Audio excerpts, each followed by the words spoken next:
And good morning, Clarissa. Thank you.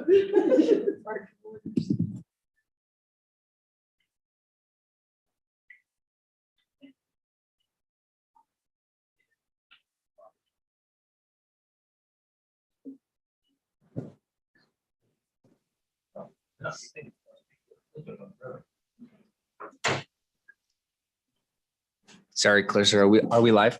Mr. Chairman, yes, we are live. All right. Welcome to Judiciary Monday morning. Today we'll be considering Senate File 100. Kay, will you please call the roll? Yes. Representative Crago. Here. Representative Larson. Here. Representative Oakley. Here. Representative Provenza. Here. Representative Williams. Here. Vice Chairman Washut. Here. Representative Yin. Here. Representative Swanitzer. Here. Chairman Olson. Here. Mr. Chairman, all are present. All right. Senator Steinmetz, welcome to the House Judiciary Committee. Well, thank you, Mr. Chairman and committee, and thank you for on these last days of our session, taking the time to hear Senate File 100, Internet Freedom Prohibiting Discrimination. And as you know, there's a long history of treating communicative technologies as common carriers, including the telegraph, telephone, radio, and television. The Supreme Court explained in Red Lion Broadcasting versus FCC, there is no sanctuary in the First Amendment for unlimited private censorship operating in a medium not open to all. And in the court in Red Lion quoted its earlier decision, Associated Press versus the United States, freedom of the press from governmental interference under the First Amendment does not sanction repression of that freedom by private interests. In line with this Supreme Court doctrine, this statute merely bars discrimination by services that function in the manner of a common carrier. The goal of this bill, which is located in Title 40 Trade and Commerce, creates a new subsection in consumer protection to bar radical, religious, and viewpoint discrimination by large tech companies that function as common carriers or public forums. And so with that, I'll take you into the bill. As you can see on page 2, that is where the legislative findings begin. And it just talks about and contemplates that these companies are similar to common carriers. And that's why we're taking this step to ensure that they are unbiased in their that they're not discriminating against our folks that are using those platforms. And then on to page 3 through 6 is your definitions. And as I said, this does go into Title 40 Trade and Commerce. So we are defining on page 4 what a free speech state means. A free speech state means any state or territory of the United States or the federal government that protects expression from censorship by interactive computer services based on a viewpoint, race, or religion of a person or that person's expression. Then we go down to designate what an interactive computer service means. On page 4 onto page 5, we did designate what an internet service provider is. That way that they are not in the loop of this bill. And so that was an important change. On to page 6. Senator Steinmetz, yes. You said an important change. Are you talking about the change in the Senate? Yes, that was an amendment we made per our telecommunications folks that they wanted that change in there. So that's the only amendment that's been made to this bill. And so that's top of page 5, Romanet 6, Internet Service Provider. Yes. And explain, so what is, they just wanted a definition or? Mr. Chairman, they wanted a definition so that it was very clear that when we talk about the interactive computer service, they weren't looped into that definition. So we just defined them and what they are. Okay. All right. Thank you. Yeah. Okay. Any other questions so far? All right. So that brings us to page 6. And then we're going to talk about the prohibitions This section just bars radical religious viewpoint discrimination by interactive computer services in censoring expression. And section 802 does not interfere with the speech rights of interactive computer services because it only applies to those that functionally serve as common carriers, that is, as conduits for speech. It focuses on such services by not applying to any service that is engaged primarily in its own expression and that has commentary that is merely incidental to that expression. So we're basically prohibiting on page 6 that they that the service provider that they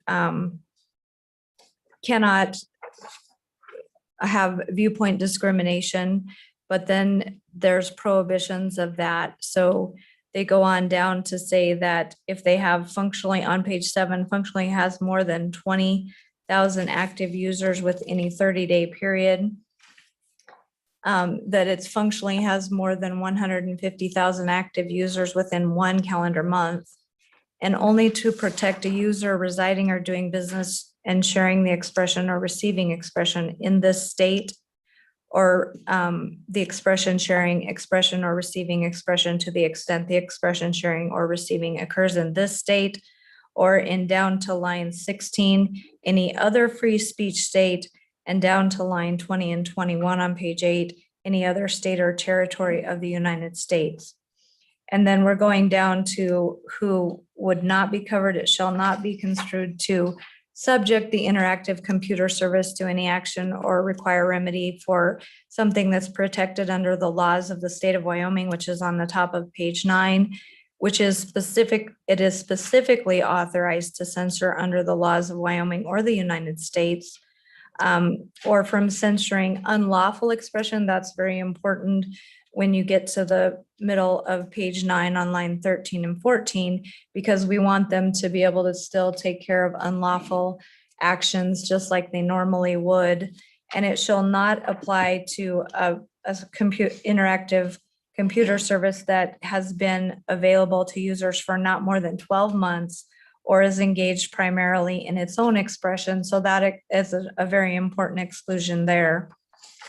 And then we are, and then the incidental expression, which is up on the top of page 10.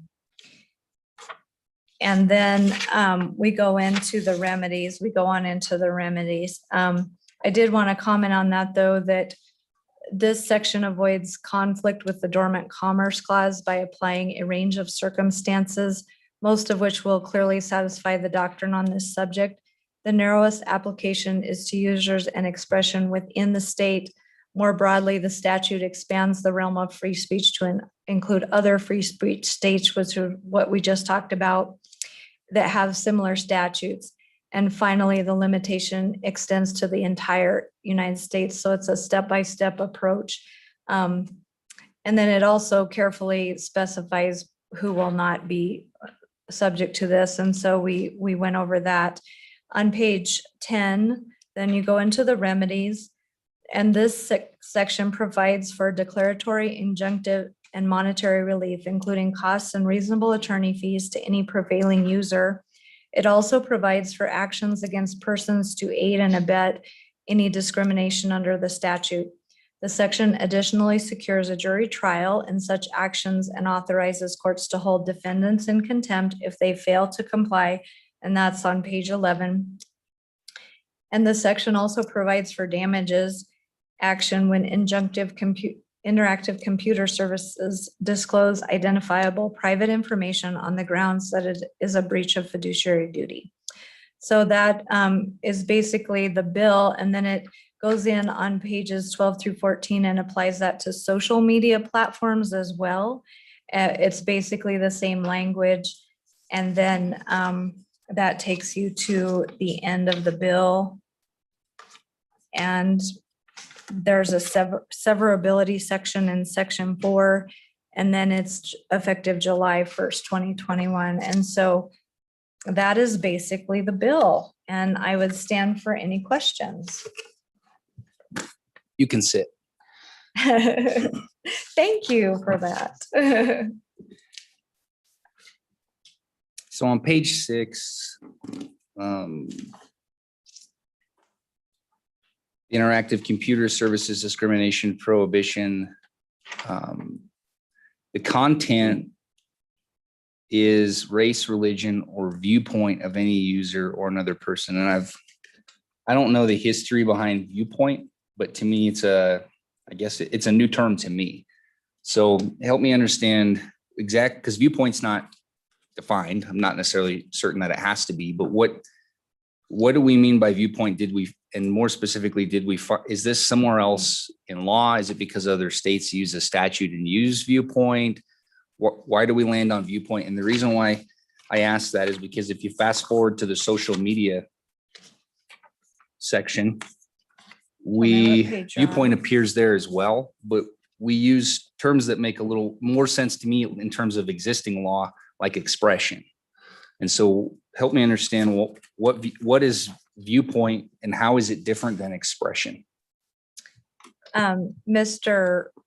Chairman, viewpoint is it's a point of view that you're coming from. And as we saw in so many of these violations this time, really, that where people, I don't know about you, but I would be watching a video and pretty soon a 401 or 404 error would come up and that content absolutely disappeared. And most of it was based on someone's viewpoint. It was based on a viewpoint that this interactive computer service didn't necessarily agree with, which is a violation of how a common carrier should function. And so that is the word we chose to use. If you feel like it needs to be defined, I would sure welcome that good amendment from you.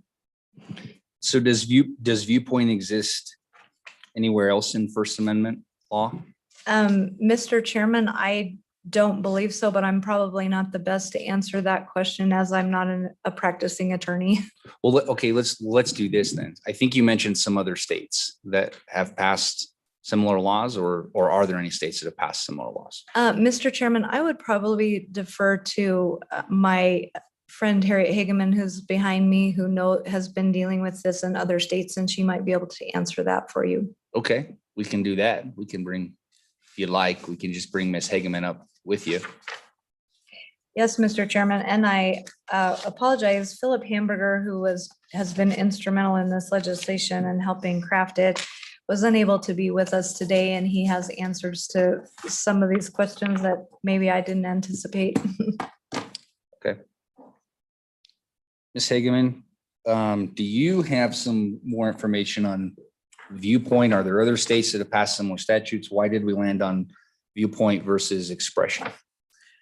Thank you, Mr. Chairman, and thank you and good morning to the committee. I appreciate having the opportunity to speak on this bill today. I am Harriet Hageman. I'm an attorney here in Cheyenne, Wyoming, and I am appearing on my own behalf. Philip Hamburger is actually the president of the law firm that I work with, the New Civil Liberties Alliance, and he has worked with a couple of states on addressing this particular issue. North Dakota is moving forward with similar legislation. I don't believe that it's identical, and I believe that Texas is also moving forward with legislation. Florida is also attempting to address the viewpoint discrimination issue. From a political standpoint, they've taken a different approach than this particular bill has here. And I believe there's also a bill that has been moving forward in Utah, although I don't know the status of that right now. When you ask about viewpoint— I believe vetoed is the status. Pardon me? Vetoed is the status of the bill in Utah. It was vetoed? Yeah. Okay, I wasn't aware of that. I knew that there had been some discussion, but I hadn't followed that one as closely as the other two states. The other three states. In Florida, for example, the approach there is that should any of these platforms discriminate against a political candidate during a certain period of time during an election, they would be subject to fines of $100,000 per incident. So that's one example of how other states may be addressing this. In terms of viewpoint, I think that a classic example in what we've been seeing in terms of censorship from the big tech companies in the last several months relate to folks expressing that there were irregularities or problems with the last election. In fact, just recently with the incident that happened in Boulder, there were a lot of people who jumped to conclusions about who the shooter was at the King Soopers. And there are still quite a few allegations out there that this is an angry white man, blah, blah, blah, blah, blah. Well, we now know that it was a Syrian refugee. Twitter and some of these organizations have been called out for not removing what are clearly inaccurate posts. Their response has been, we really only will remove posts such as people questioning the viability or validity of the last election. So when you want to talk about viewpoint, that's a classic example where Twitter itself, the company itself, has admitted we discriminate based upon viewpoint because we disagree with the viewpoint that's being expressed. So that's an example. When you talk about viewpoint, I think that it is, I think it's a bit more of an elegant term than just expression. We all engage in expression, whether it's through body language or a variety of ways. The viewpoint is these companies picking and choosing which viewpoint they're going to allow to be expressed.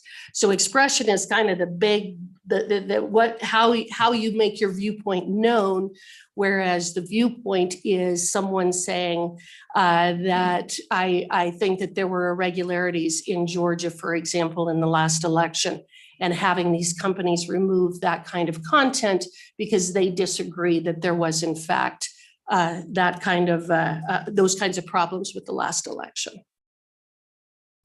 So then just as a follow-up, does it concern you at all that this is a new viewpoint is a new type of speech that you're attempting to protect? And I understand that, but does it concern you at all and that it would be left to, I mean, it's simply not defined. So if we look at, for example, race, religion, race, I think that's pretty easy. Religion over time developed a definition in statute and in case law. So when our Constitution says that it protects, a freedom of expression of religion, over time, that's been defined. And whether right or wrong, some religions or religious beliefs have been left out of those protections because they weren't considered mainstream, for example. So does that give you any concern that if a religion isn't considered mainstream, it doesn't necessarily derive protection from the United States Constitution? We could go through example after example. What if the viewpoint's simply not mainstream? I mean, that's I asked about the definition to Senator Steinmetz, and I just wonder if there's any additional thought to defining it now versus letting the court over time, right or wrong, carve that out. Mr. Chairman, I think that viewpoint has been fairly well defined over time. I think that every single one of us in this room probably have different viewpoints about a variety of topics. So I would argue that, in fact, viewpoint and understanding what viewpoint means is not something that is necessarily a term of art. I think that I have views and viewpoints on a variety of topics that you may agree or disagree with. Under the First Amendment, the government, neither this legislature nor the federal government, nor Congress, nor the county commissioners would have the ability to prevent me from expressing myself. In fact, there was a Sixth Circuit decision that was just issued yesterday based upon protecting robust speech in the university context and the ability of professors to be able to express their viewpoint and having a First Amendment right to do so. So I would argue that, in fact, I don't find viewpoint to be a complicated term. I don't find it to be one that needs to be defined because I'm not sure how you would define it. A viewpoint is how we express our views on things, whether it is reviewing whether a restaurant is good or bad, whether the University of Wyoming has a good basketball team or a bad basketball team, or whether people ought to be able to express that, in fact, there were irregularities in the elections in some of the battleground states for the 2020 election. I don't think that it would be appropriate to define viewpoint for purposes of this legislation, because what this is saying is that these big tech companies cannot step in and discriminate based upon what my viewpoint may be. And I mean, if you're comfortable with it, I understand viewpoint discrimination, First Amendment law, but religion is defined too. So I hearken back again to my religious example. When something was considered not mainstream, i.e. sacrificing goats, just as an example, it doesn't derive its same protections.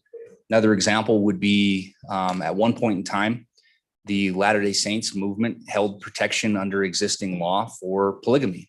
And then it lost that protection because it was no longer considered mainstream. So when the country doesn't consider something mainstream, which appears to be exactly at the heart of where this bill is trying to go, when something is not considered mainstream, or it is, the question is whether it will fall within the definition of viewpoint. If the court were to say, well, the viewpoint is false, for example, isn't that the issue? That tech companies say, well, this is false, so that's why we censor it. Whether it's true or false, I'm not saying certain statements are true or false. I'm just saying that's the position of the tech companies, that the statement's false, therefore we're going to censor it. And so same thing, if you compare that to the religious protection, where the majority of the country at some point said, I'm sorry, but that's sacrificing goats is not a religion, even though you believe it is, then it didn't receive First Amendment protections. So I'm saying I have a fear that what you're attempting to do may not do what you want it to do because you haven't defined it.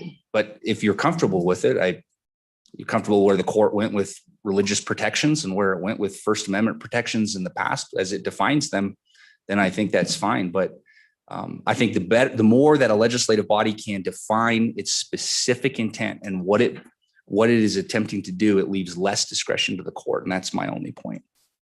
Mr. Chairman, if I may respond to that.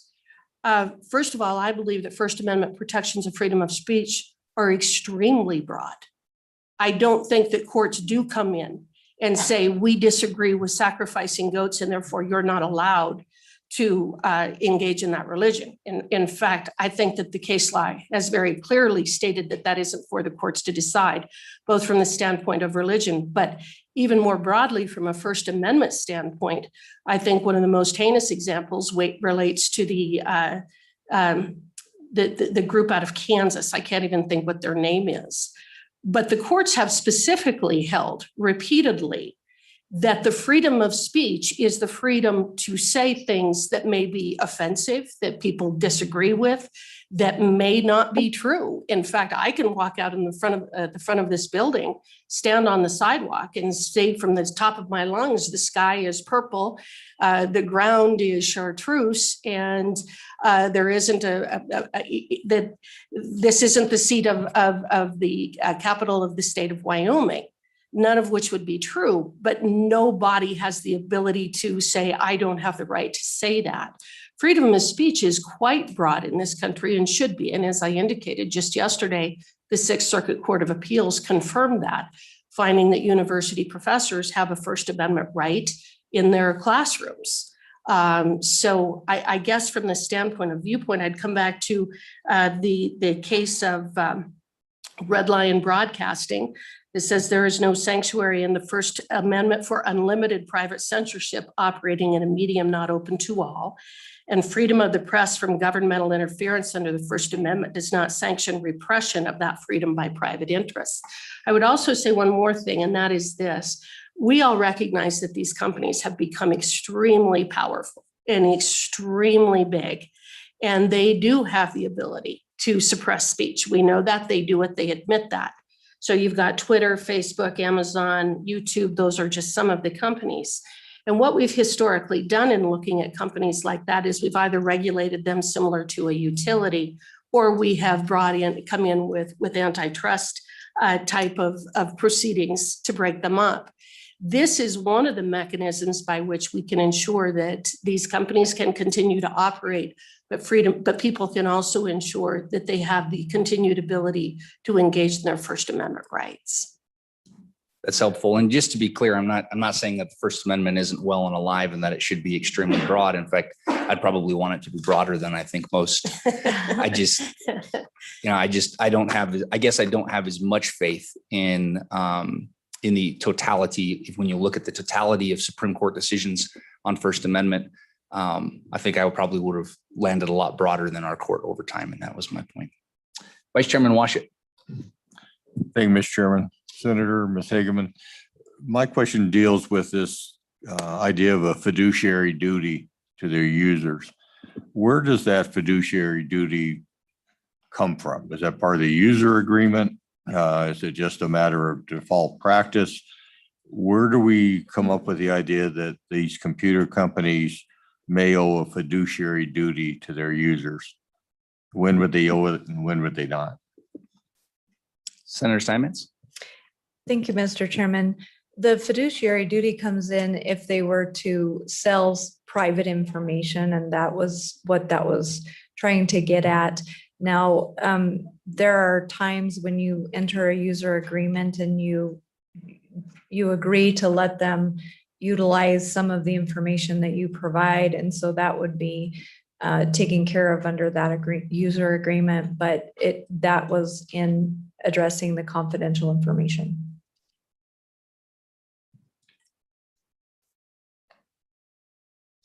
Representative Williams. Thank you, Mr. Chairman. And Senator Steinmetz and Mrs. Hageman, either one of you can answer this question. So my concern, I've heard from a couple of different entities that protect children.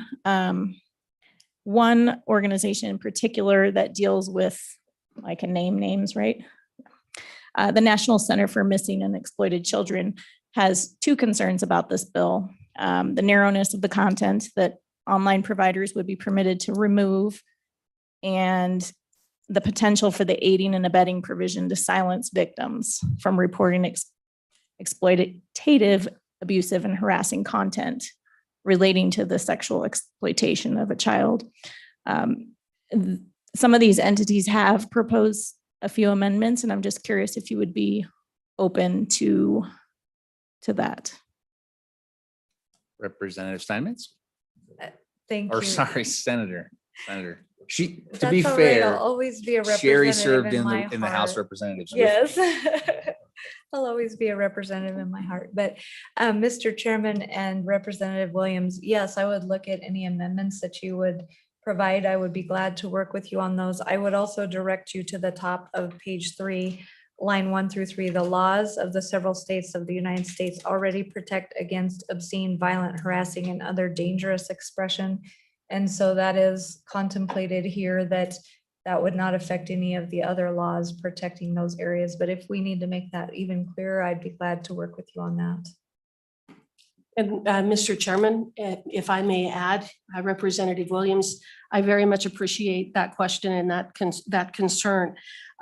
This again is addressed to viewpoint. It does not interfere with content-based restrictions. And I would bring to your attention, I don't know if any of you have seen the public service announcement, I guess you'd say, wishing Twitter a happy 15th birthday. And in that, one of the complaints that people have had about Twitter is that Twitter will not remove the content related to exploitation of children, even though many of these children who have been exploited over time have asked them repeatedly to remove the content, and Twitter has not done so. So I think that there could be some, if it's necessary to make some changes to address that, I think it's perfectly appropriate. But I also want to bring that to your attention as well. Thank you. Representative Zwanitzer and then Representative Yin. Thanks, Mr. Chairman, Senator.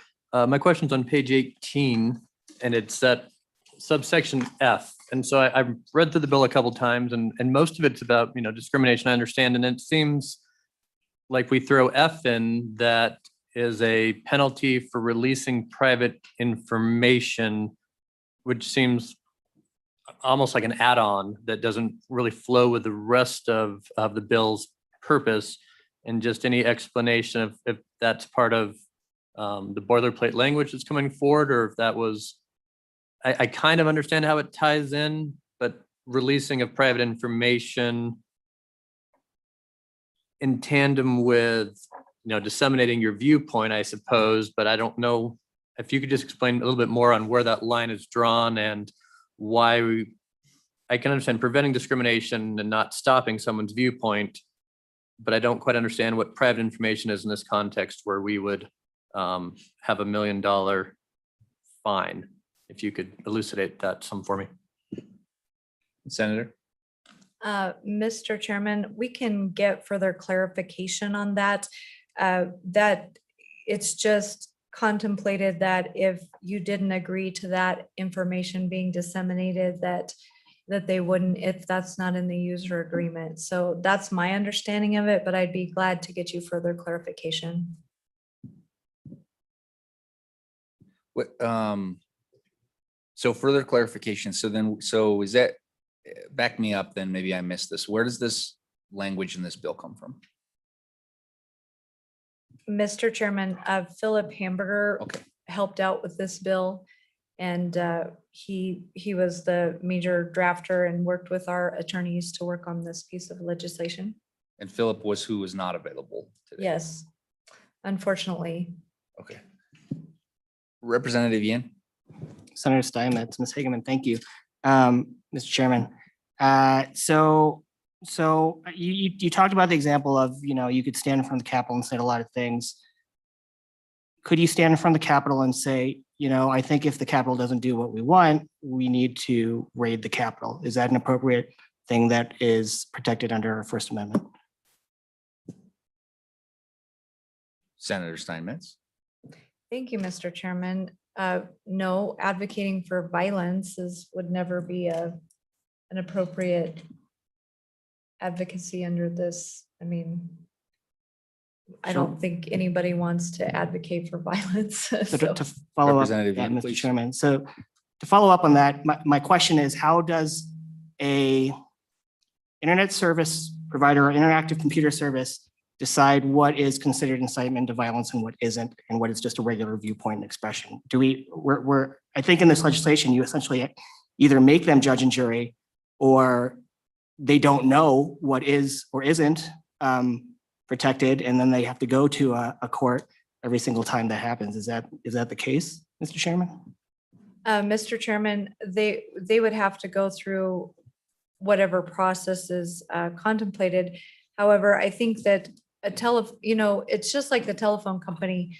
If somebody's standing on the steps of the Capitol and they play a video that shows that's one thing. If they raid the Capitol, then that's up to the police to stop that. Basically, if you were talking on the telephone, you could say,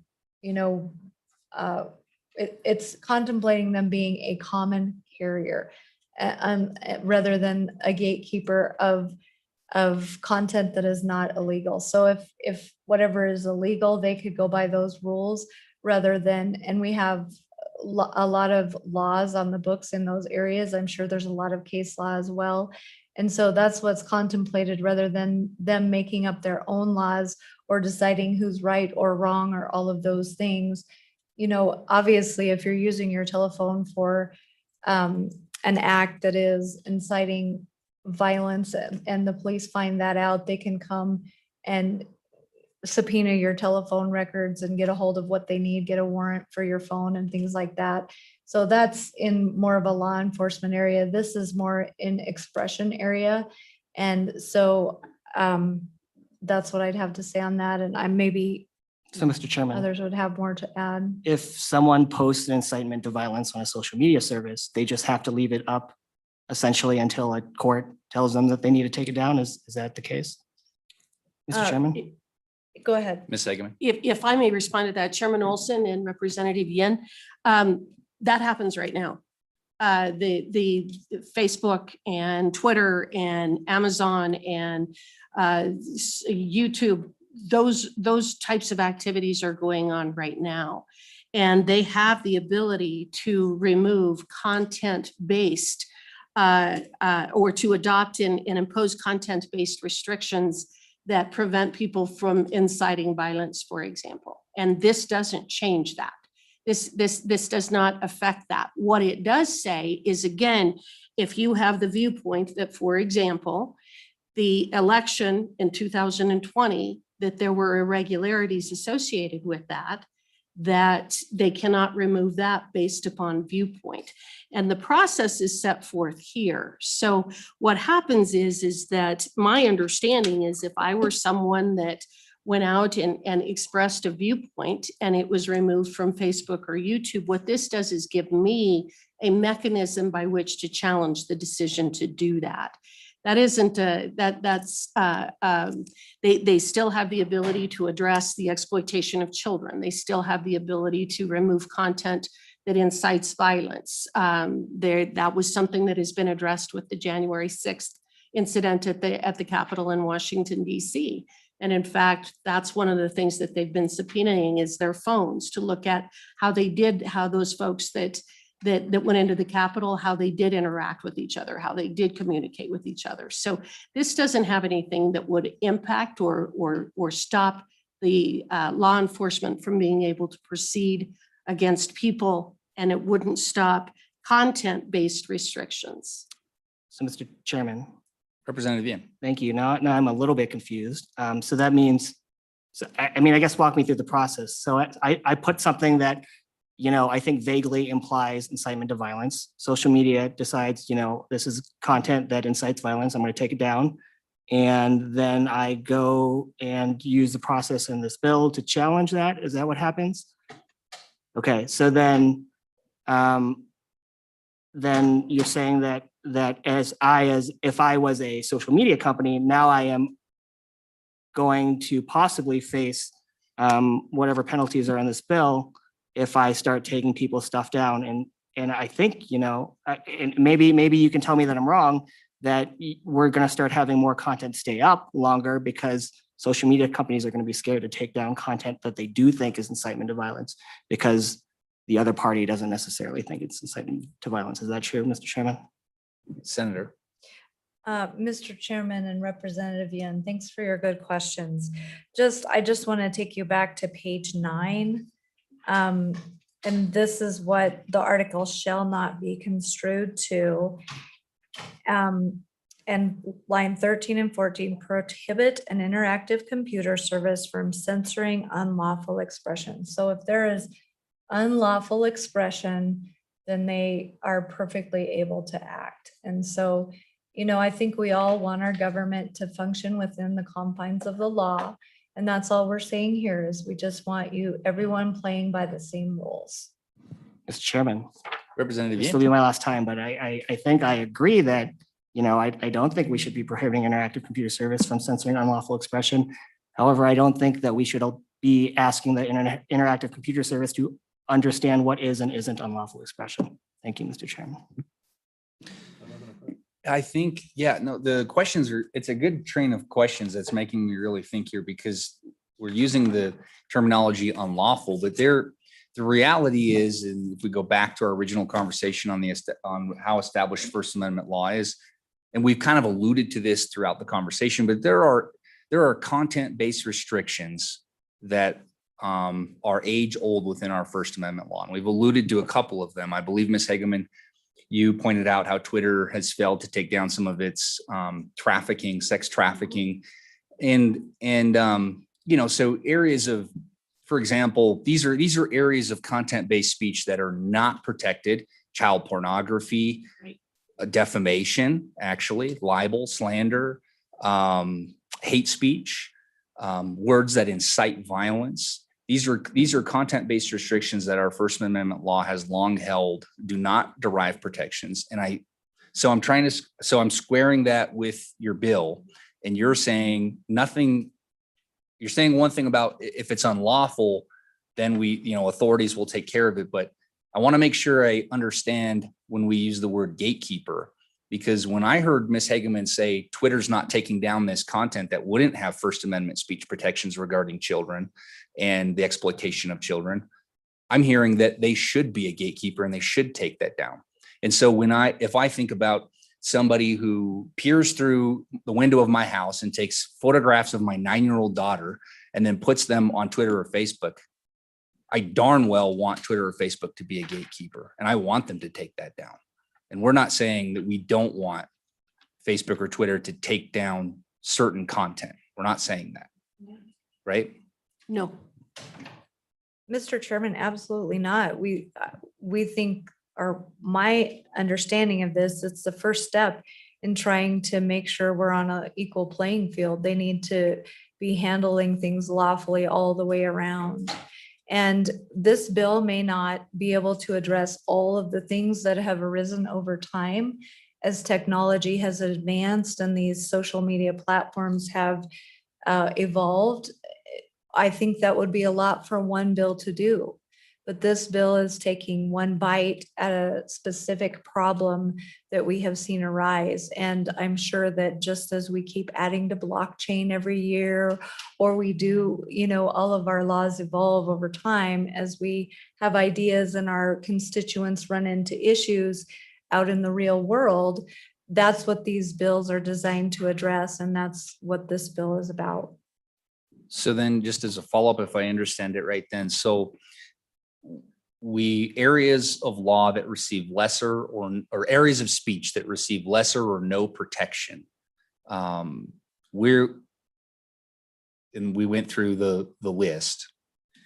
At the end of the day, what we're saying is if somebody puts up a viewpoint and that viewpoint falls within an area that traditionally is not protected content speech, pornography, hate speech, incites violence, it's not going to receive some additional protection under this law. Instead, what we're saying is if a viewpoint is placed on a social media platform and it is not one of those traditionally excluded content based, it is just simply a viewpoint. I think that the sky is green, or I think that 2 + 2 is 5 from one of my favorite books, 1984. Or maybe Then- it's simply Dr. Seuss. And so if it doesn't fall within one of those categories, then we're saying there's a separate process that you're going through. If you prove that it's simply a viewpoint, it's not otherwise traditionally censored under our First Amendment content restriction laws. That's the universe that we're in. That's correct. Representative Oakley. Thank you, Mr. Chair. So I've got a couple of big sort of broad overarching. So we've discussed like Red Lion's been talked about. That was a private company versus a restrictive regulation. So and there's been a lot of discussion about First Amendment, all that, but interestingly to me, what this is the government telling companies what they can and cannot do. So it seems to be the opposite of, the discussions about, First Amendment. That's when we've decided that there is too restrictive of a rule placed by government. This is private companies. And we're coming in and saying what they can and cannot do. It seems to be the opposite conceptually of, when we're in this area of First Amendment, the government overstepping. So if you could address that, and I'll just go ahead and do 2 follow up with that, comparing it to public utilities, where there's been electricity, water, or maybe a monopoly. How would that relate again to these private companies? Like, what right does somebody have to use Facebook or Twitter? What right do you have to sue them for $50,000? You don't have to use their service, right? So anyway, those are 2 different questions, just trying to conceptualize the overarching where we're at with this bill. Senator. Mr. Chairman, I'll take the first stab and then maybe I can phone a friend.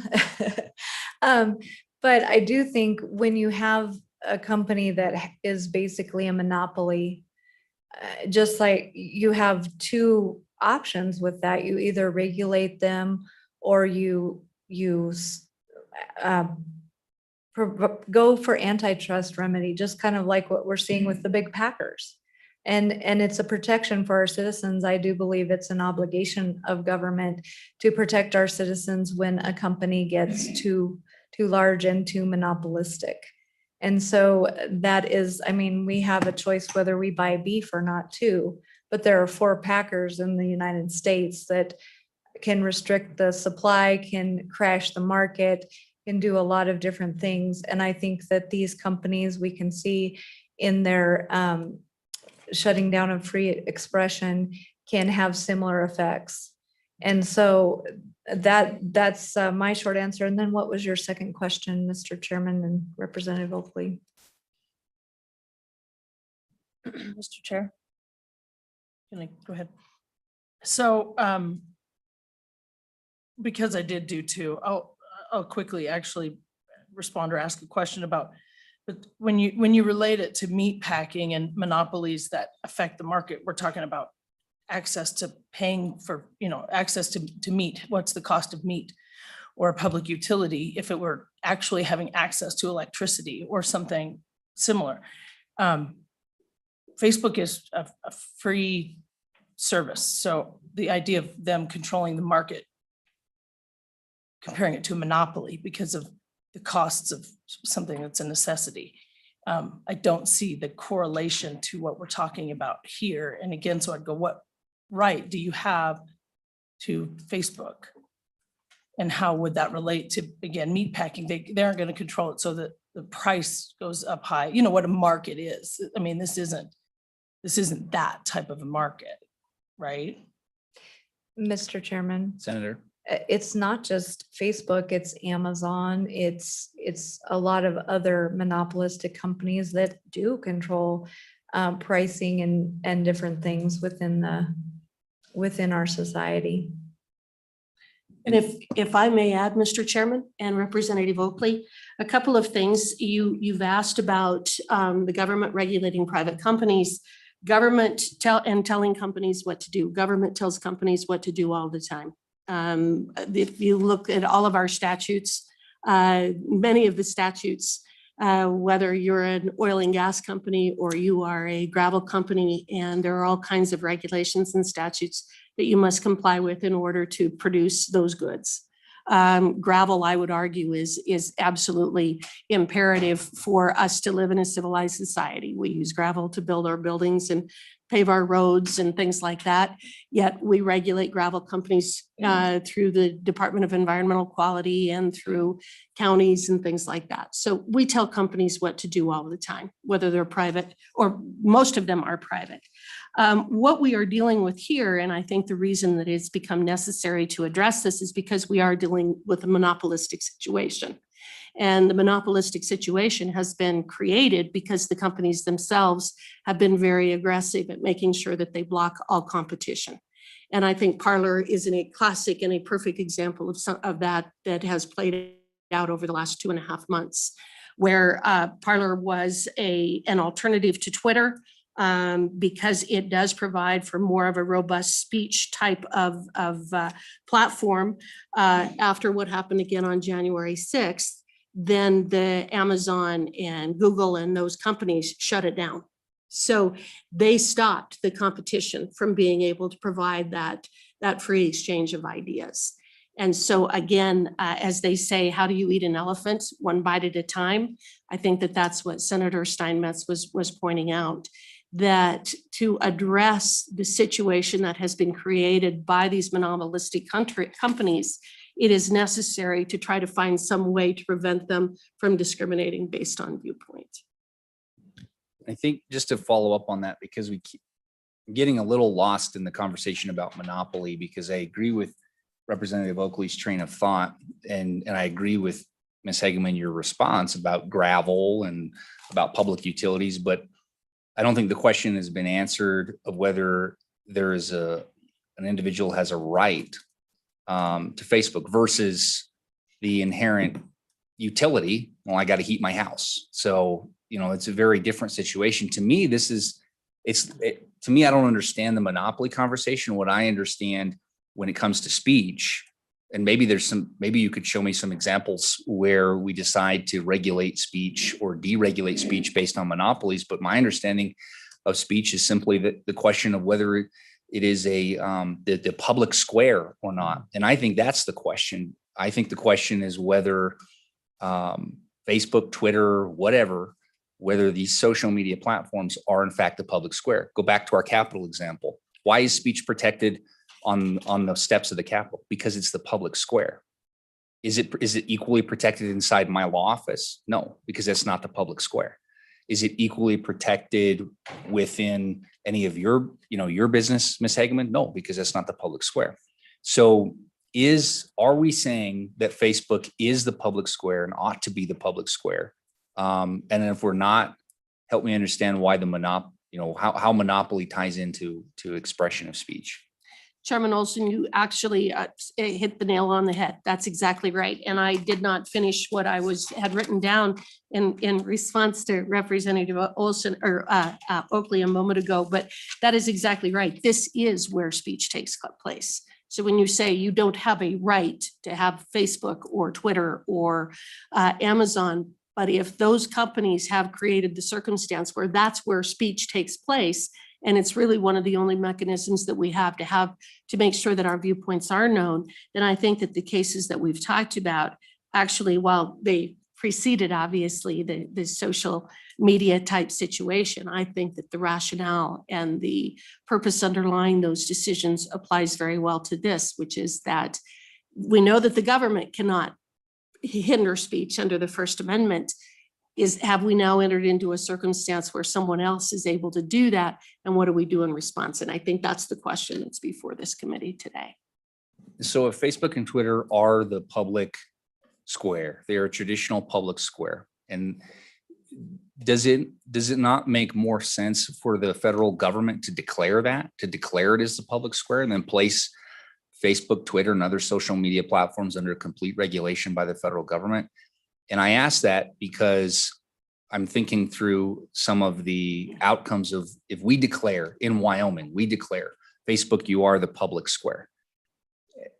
Does that, I look at for example, I guess the language is sharing expression or receiving expression in this state. So a user residing, doing business, we don't care about that. Any user sharing expression or receiving expression in this state may bring the cause of action. And so if the federal government were to declare Facebook or Twitter a traditional public forum, and therefore speech ought to be regulated and then receive the First Amendment protections if it is the public square, then we would have universal application across the country. And so if we are to declare that public square in Wyoming, but other parts of the country, or say the rest of the country, says, Facebook's not a public square, it's a private company, and it has the right to do what it wants. Then how do we protect users? Do we only protect users in Wyoming? Are we able to protect users across the country as long as they share within Wyoming? Or does Facebook and Twitter just say, no Facebook or Twitter inside of the state of Wyoming anymore? So help me understand or maybe that's the end goal, is that you have enough states to do this, that you have a federal government declaration. But to me, it seems like in order to really accomplish what we want to accomplish, the federal government has to declare this a public square, and it has to be blanket across the states. Chairman Olson, I think that the adage is that states are the laboratory of democracy. And I think that it's a 10th Amendment issue as well. I do believe that the states taking the lead on this, I think it's a good thing. I think that especially because we may very well see a variety of approaches and somewhat very similar or somewhat different approaches in different states. We may have to come back and amend here, or they might have to come back and amend in North Dakota or something along those lines if we find that something doesn't work. But I do think that that's the way this process should work. And I don't see Congress necessarily acting on this right now or in the immediate future, whereas I do think that states have the ability to take the lead on this. And I'm very proud of Wyoming for being willing to look at something like this and be innovative, just like we were with the blockchain type activities, getting out there in front, addressing some of these technological issues and really being on the forefront of something that I think is very important to protect our First Amendment rights. And Mr. Chairman, if I could Senator. chime in on that. Yes. Thank you. So on page 8 is where it talks about who is covered. The middle of the page from line 7 to 22. So it's only to protect a user residing, doing business, sharing expression, or receiving expression in this state. And then the same thing applies when sharing or receiving occurs in the state or received from any other free speech state, which is C, and D, any other state or territory of the United States. So it's a stair-stepped approach. If one doesn't work, then, maybe the other is contemplated. Vice Chairman Washington, and then Representative Provenza. Thank you, Mr. Chairman. One of the comments we received from the industry was that this moderating, as they call it, actually serves a good purpose, while it may have political connotations as well, but they mention like religious pages from a local church. And then without this type of moderating of content, might there be, an onslaught of anti-religious, pro-abortion, all sorts of commentary placed on a religious group's Facebook page, for example, and wouldn't be able to be moderated by the company. And so could you speak to that risk that maybe, while there may be some negative aspects to this censorship, that there may also be some positive benefits to it? So could you speak to that, please? Senator. Mr. Chairman, thank you. And Representative Washit, that's a great question.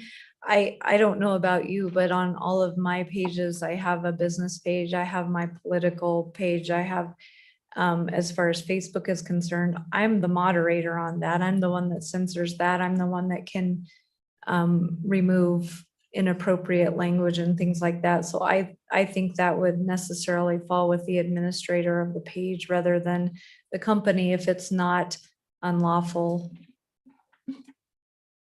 You didn't name the page where you can share pictures of food.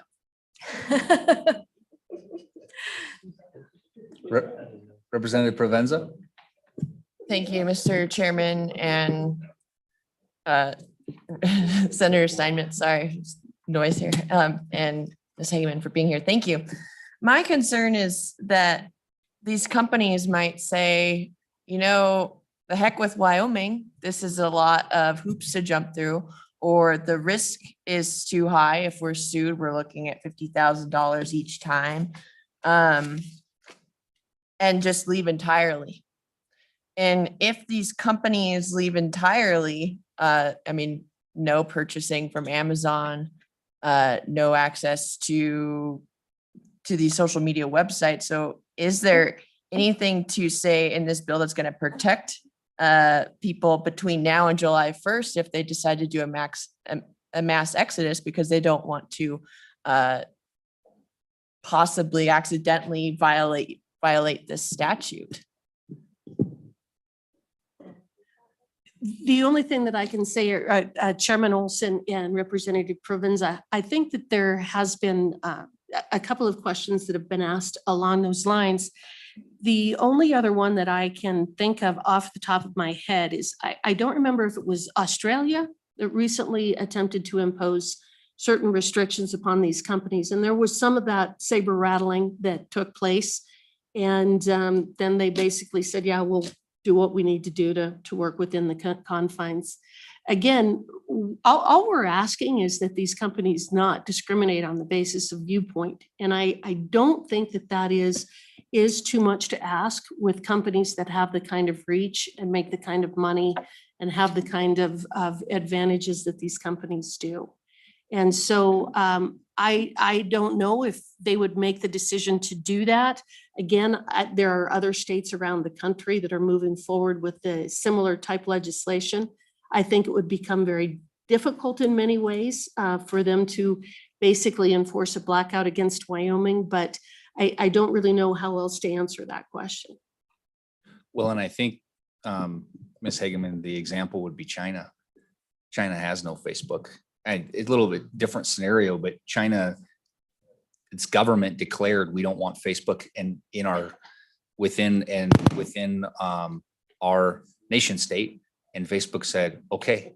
And Facebook has a way to make sure that you don't, the same way, Google can restrict certain searches from occurring in certain areas. Again, China being the example.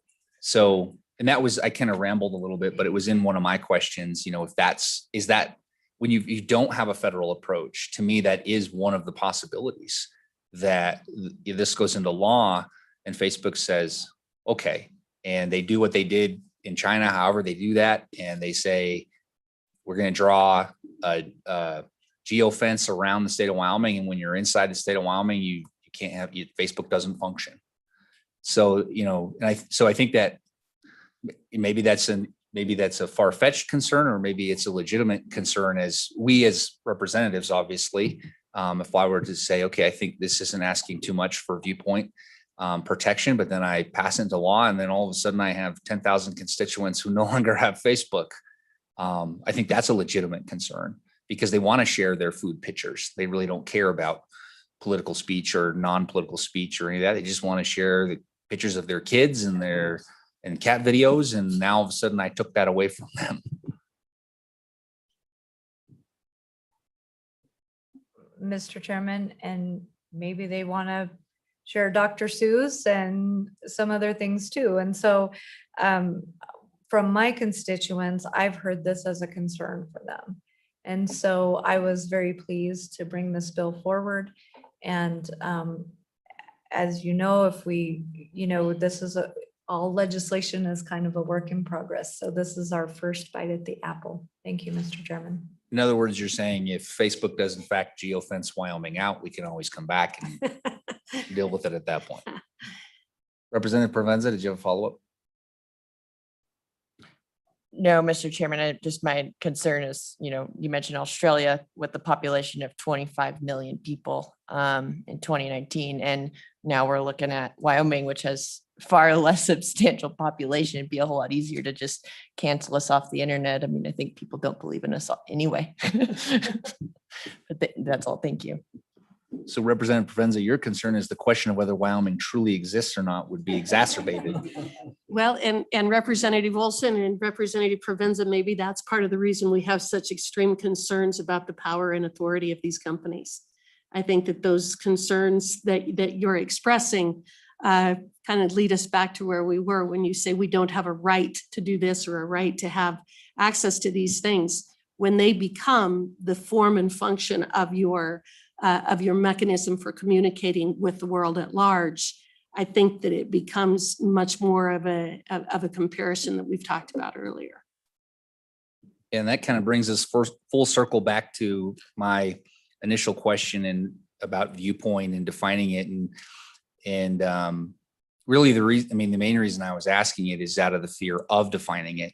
And because of what you just said and the discussion we've just had, if one of the fears I have in declaring Facebook, Twitter, whatever social media platform, a public sphere, is that this may be the viewpoint that we want viewpoint neutrality, which I believe is what this bill is really saying.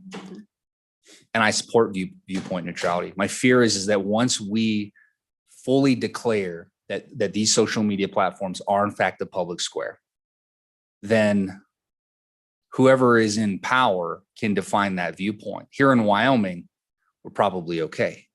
But if Washington, D.C., under its current status, got to define viewpoint and got to define what could and could not be placed in that public sphere, that does give me concern. I don't want, Nancy Pelosi defining for me what viewpoint is permissible or not permissible. And so that's one of the fears I have, that when you take something out of the private sector, out of the free market, and you bring it, and as you said, Ms. Hageman, we regulate things all the time. Question is, should we? And do we invite more danger in when we do? So when we invite in the government to regulate this, are we confident that down the road, the wrong people in power are going to define it in the wrong way that actually results in a greater restriction of speech than we currently have? And Representative Olson, I think that that's what we're trying to fix and what we're trying to prevent. Because if it is considered the public square, I believe that Nancy Pelosi has a lot less power than she does right now with the companies who are able and do discriminate on the basis of viewpoint.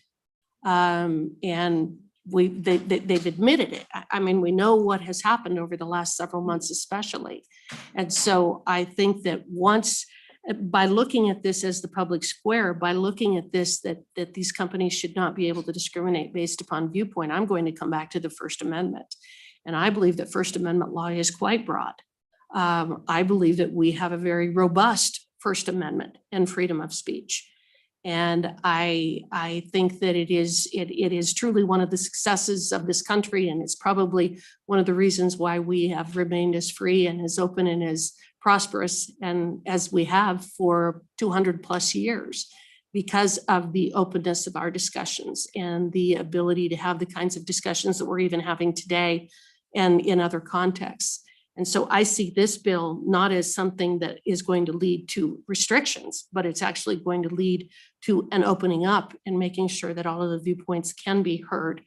And so, and that is definitely the purpose of this, is to bar racial, religious, and viewpoint discrimination by large tech companies that function as common carriers or public forums. It's really that simple. And again, we do come in and we tweak and we add to and we fix things all the time as issues come up and as technology changes. And I don't anticipate that this won't be subject to certain amendments at some point in the future as things do change. I don't know what may happen at the federal level. I just see this as an opportunity for states to lead, to recognize the importance of these companies and the importance and the role that they play in our everyday discourse. Committee, further questions? Representative Craig. Thank you, Mr. Chairman, and this could be for either one of you. Thank you for being here today.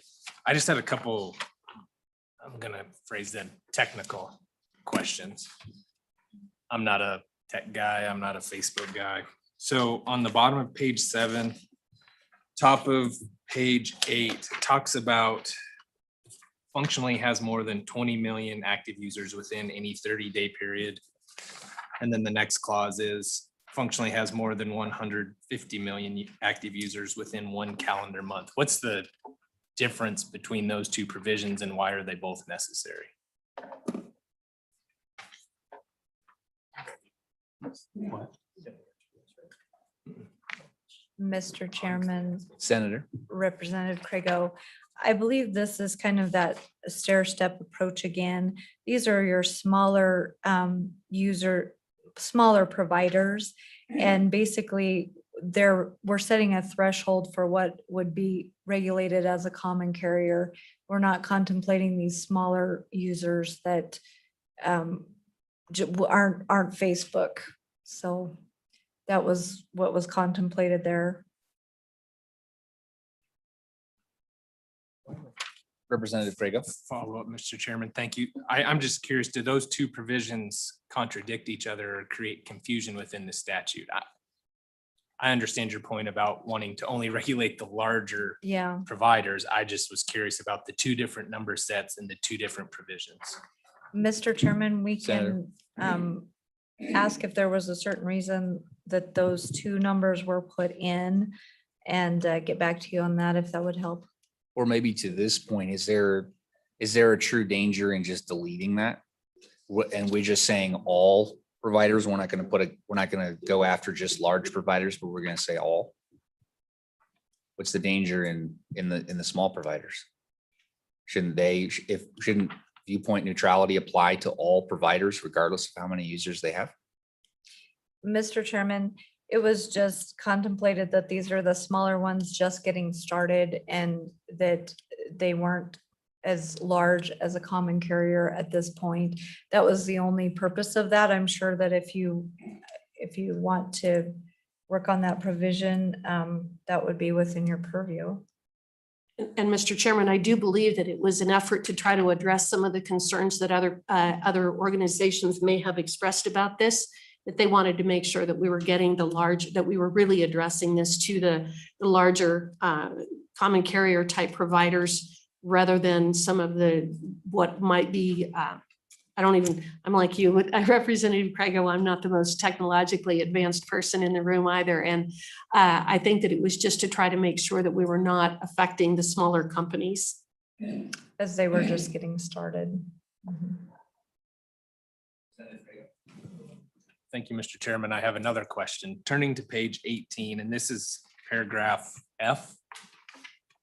And this goes to the whole release of information and the fiduciary duty. And I really have a question about this one because it doesn't seem to have a carve out or an exception for the user agreement. I mean, if you sign up for one of these services, I'm assuming you agree that they can really release your information, use your information. That's how they fund the operations of the service, because they all are free. We don't pay money to get onto any of these. And so the way I read that paragraph F, any release, it says any loss, release, or distribution by a social media platform, and it goes on, constitutes a breach of their fiduciary duty. And it doesn't say unless provided for by agreement or some other carve out. So I'm a little bit concerned about that we're trying to regulate how they conduct their business versus how they regulate viewpoints. And I echo some of the comments and questions that came earlier regarding this particular paragraph. And so just curious, what exactly is the purpose of that paragraph? Is it to say you can't make money on us anymore? Or is it something else? And I'm just trying to figure that out. Thank you. Mr. Chairman, and that's an answer I owe two of you now. And so I will be glad to talk to Mr. Hamburger and see what his thoughts were, why he put that in. And we will get back to you on that. Vice Chairman Washit. Thank you, Mr. Chairman. It would seem to me that at least part of that has to do with this practice where sometimes the release of information allows political opponents to show up on your front doorstep at home and cause grief to people of different political persuasions. There's an Urban Dictionary term for that. I don't remember what it is, but whether it's making money or whether it's to prevent, basically one of these services from sicking your political opponents on your home address, I think that could be as equally a concern as the financial side of it. And Chairman Olson and Representative Washut, I believe that's called doxing. So, and it seems to me if that was the purpose, I mean, there could be an easy fix to this subparagraph by simply drawing a nexus between the two, in that the release of the information by the platform has to have occurred because of a viewpoint that came to their attention or that they regulated or something of that nature versus right now how it's written. I agree. It appears to be a standalone idea that it's just simply, we don't want distribution of personal information, which I don't necessarily disagree with. We give up so much of our information to these companies. At some point, they ought to have a powerful fiduciary duty to protect that information. Whether that's a different conversation or we want to draw the nexus to the viewpoint discrimination, I think is a good conversation. Representative Craigo.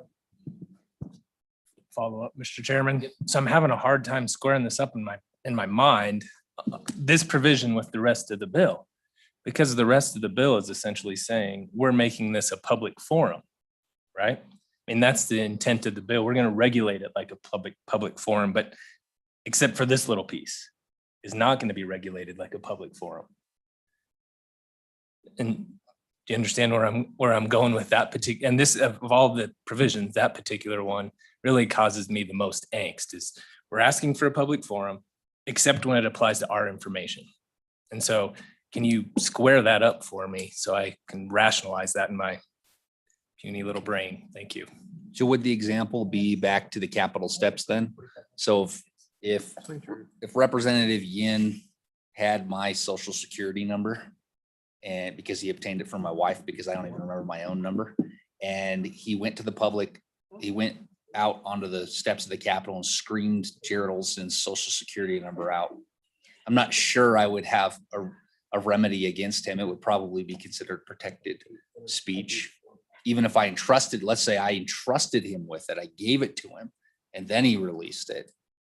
I'm just trying to draw the comparison to if we're going to say Facebook is in the public sphere and we give them this information, would they have a fiduciary duty to protect it? Representative Yin? Mr. Chairman, so then to continue on that, is the Capitol liable for the speech that it's shared on the Capitol steps?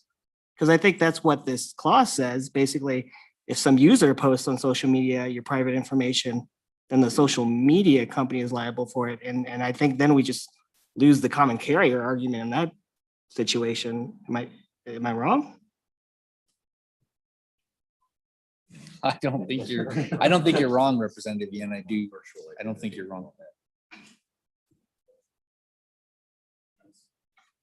I'm sure we do have a lot of comments, so I'm sure this will probably circle back to us. Additional questions for Senator Steinmetz or Representative Hageman? Or not Representative Hageman, Miss Hageman. Your dad was a representative. Yes, he was. So I'm not crazy. It's all in my head. It's just flowing there. I'm just coming out. All right. Thank you, Mr. Chairman you. and committee. Thank you.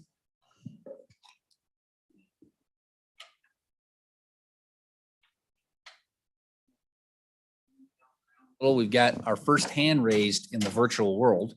So, but let's see if we have any agencies wishing to testify on this bill here in the room. I don't see any. Looking at the names online, I don't think I have any agencies. So let's go with Miss Muir and then Carl. Carl's next.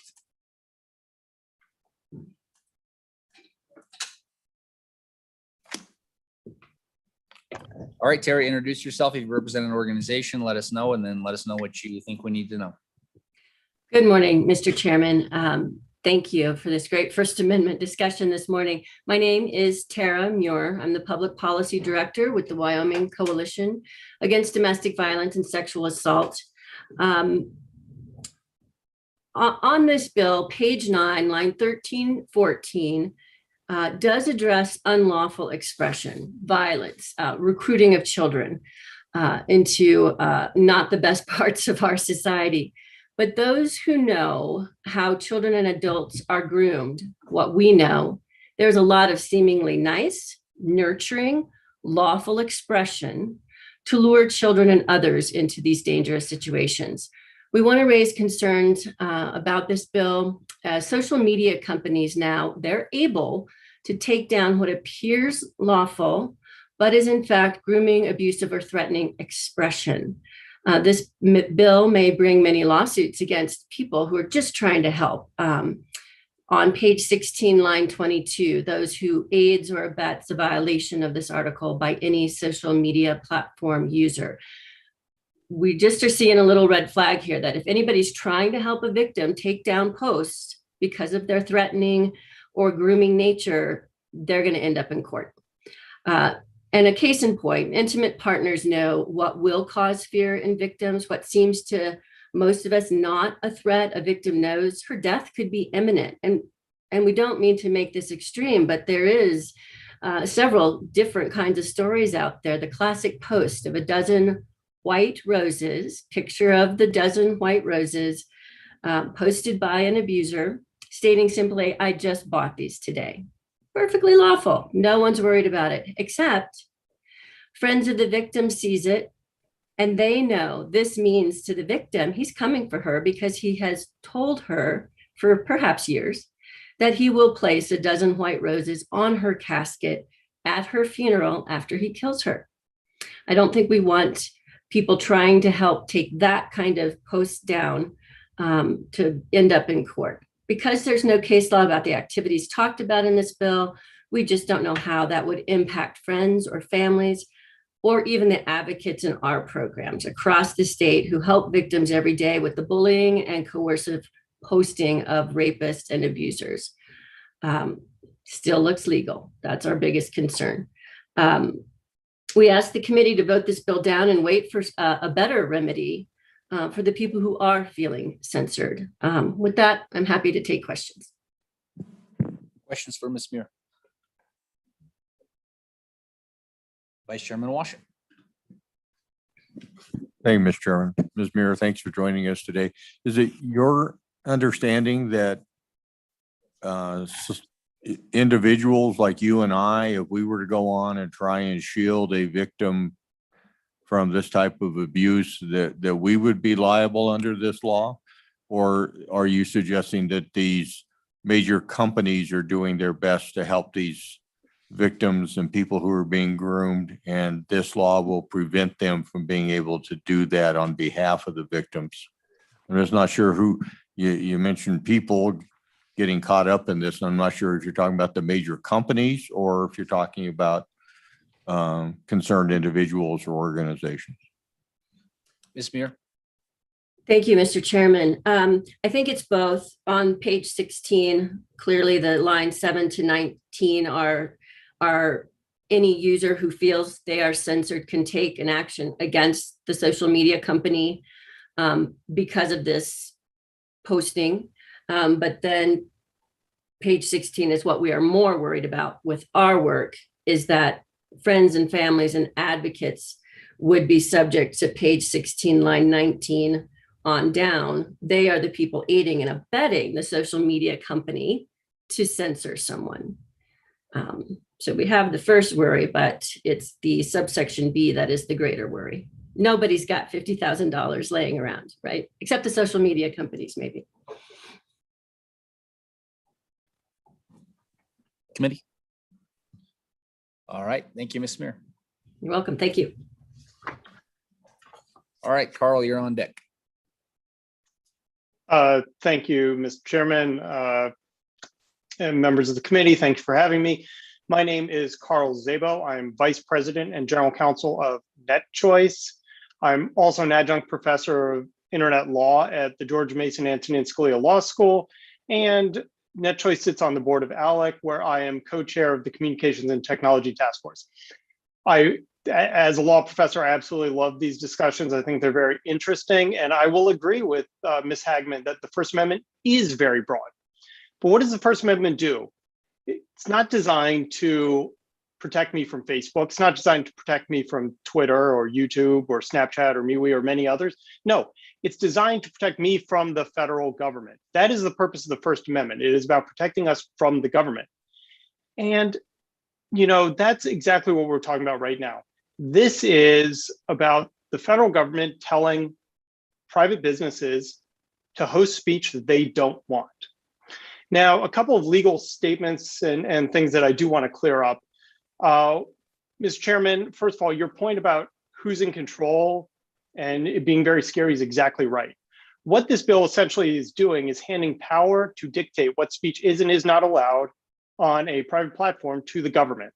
It's letting the government be the censor at the end of the day. In this case, saying some content is allowed and some content is disallowed. And as President Ronald Reagan famously said, the 9 most terrifying words in the English language are, "I'm from the government and I'm here to help." We've heard the phrase monopoly thrown around, but at the same time, we've heard a litany of competitors simultaneously raised, Facebook, Twitter, and YouTube. Of course, if I mention those to my kids, they think I'm really old because it's all about the new startups like Snapchat, Signal, and Telegraph.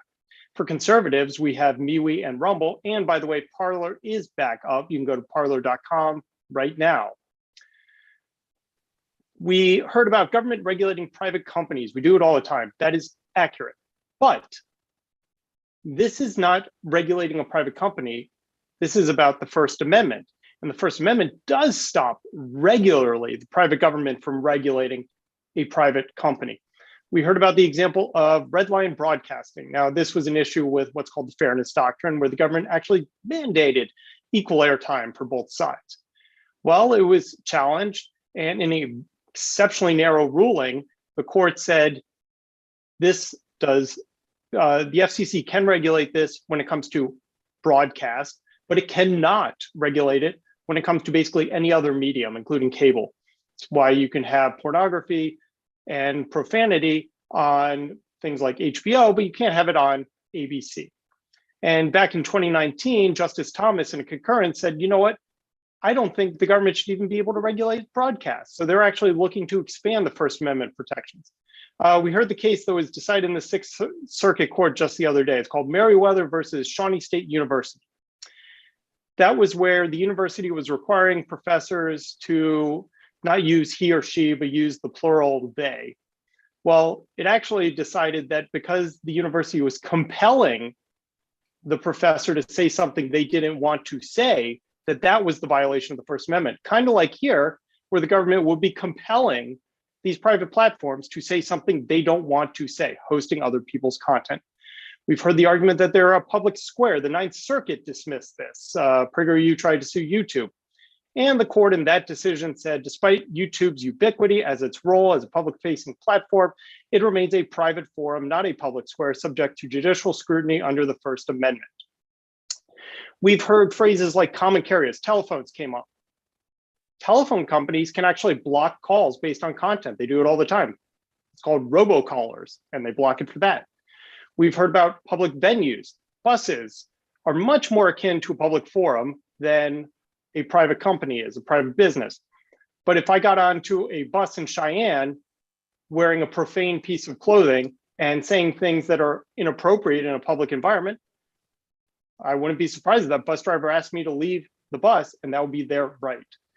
The American Legion periodically hosts town hall meetings. But by the same token, when it's not a town hall meeting, they can tell people that they can or cannot come in for bingo. You have to be a Legion member, stuff like that. South Dakota rejected this bill. Montana rejected this bill. Mr. Chairman, as you pointed out, Governor Cox of Utah vetoed it, saying it raises significant constitutional concerns.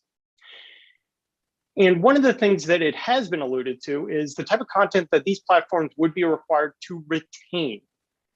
Remember, there are a lot of things protected under the First Amendment that are not illegal. Hate speech is protected.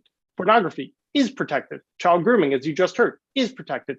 Mr. Chairman, like photographs of your children taken in your backyard could very well be constitutionally protected content that you don't want a platform to allow. ISIS recruitment is constitutionally protected speech. Spam messages are constantly constitutionally protected. Both ISIS recruitment and spam messages would be required to be retained under SF 100. Just a couple more quick points. Mr. Vice Chair, you did mention the atheist post on a Facebook or YouTube page. That was probably, I raised that in my testimony. If you look at page 10, line 22, that is the aiding and abetting section that was referenced a moment ago. So if the pastor flags the content for Facebook to remove, that pastor is liable for the removal of that content. If a parishioner flagged inappropriate content on their church's Facebook page and is removed, that parishioner can be sued under this law because they have aided and abetted the removal of somebody else's viewpoint as protected under SF 100. Mr. Chairman, as you noted, on page 10, lines 8 through 9, anyone sharing or receiving. So the potential class that we're creating right now is not only the person who posted the content, but anyone who might have viewed it or received that content. So let's assume only half the state of Wyoming is certified as the class at $50,000 per violation. You're looking at $1.4 billion per post removed. So there's a lot of reasons to not do this bill. There's a lot of reasons why no state has done this bill.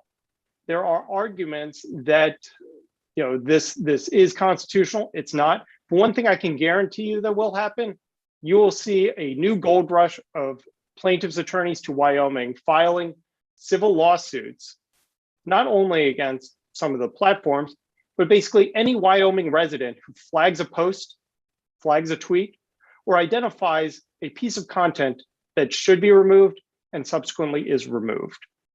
I have a lot more to talk about. I can answer many of Representative Ginn's questions or any other questions that were raised. And I welcome that opportunity. Thank you.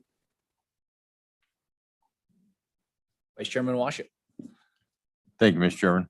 Mr. Zabel, thanks for joining us today. This is one of those wonderful things we've learned in COVID that we can take testimony from far away. by Zoom, and I think it's been highly beneficial to the legislative process this year. You mentioned ALEC. Are you speaking today on behalf of ALEC? Do you officially represent their position on this issue, or are you independent today? Mr. Chairman, Mr. Vice Chair, first of all, I wish I were in Cheyenne because I want to check out Daniel Mark's Brewing Company. That place looks fantastic, and I wish I were there right now. To answer your question, so NetChoice sits on the board of ALEC.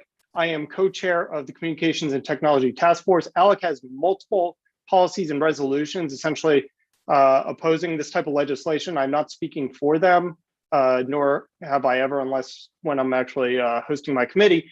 Today, I am representing only NetChoice, and our goals are to promote free expression and free enterprise on the internet. I sympathize with a lot of the concerns and complaints that have been raised. Look, as a conservative, I'm worried about this, but this bill is not the right way. I, as a conservative, abhor the notion of handing government more power, handing government the power to control speech of a private business, handing government the power that seems to fly in the face of decisions like Hobby Lobby and Masterpiece Cakes that recognize private businesses can decide what is best for their users and their advertisers.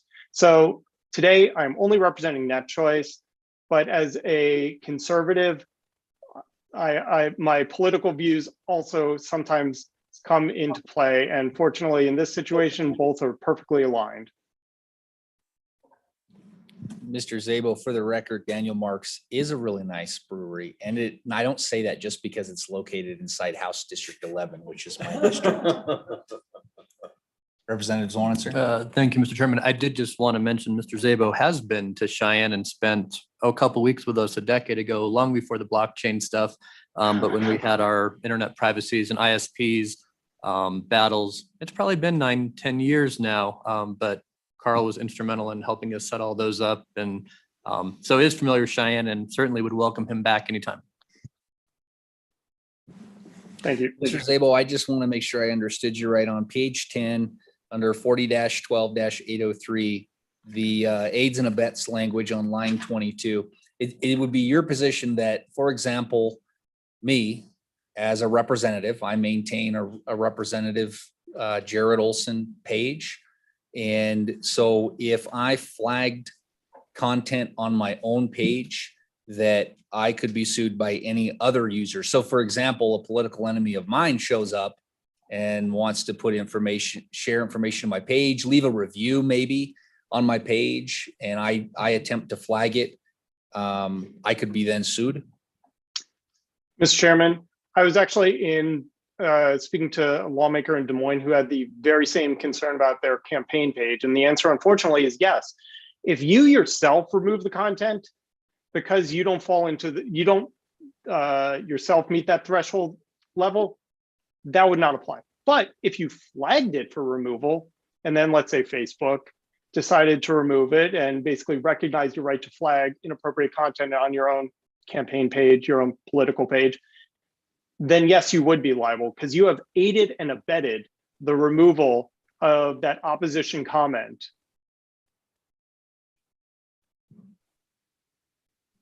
Committee, questions for Mr. Zabo? Representative Yin. Mr. Chairman, thank you, Mr. Zabo. So I know some of the big social media companies fall under your association's membership. And so maybe a good question for you would be, what do you think would happen? What do you think your members would do if this bill passed in Wyoming? Thank you, Mr. Chairman. Mr. Zabo. Mr. Chairman, Representative Yin. So for clarification, and in the situation in Australia, because it was such a cataclysmic effect of that law, Facebook actually shut off links of newspapers for the entire country. So they were actually willing to go that step. Google similarly was prepared to go that step. Essentially, the law was written in a way that it might as well have said Facebook and Google, kind of in the way that this law is trying to target a certain entity. My hope would be that my members wouldn't have to do that. My fear is they would be put between a rock and a hard place, right?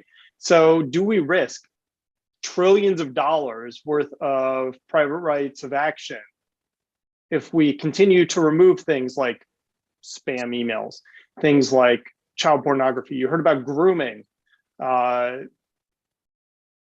Or do we just let everything go?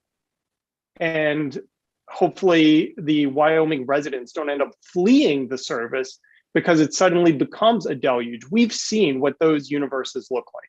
Suffice to say, Parler has even gotten in the game of reporting offensive content and removing it when they see it.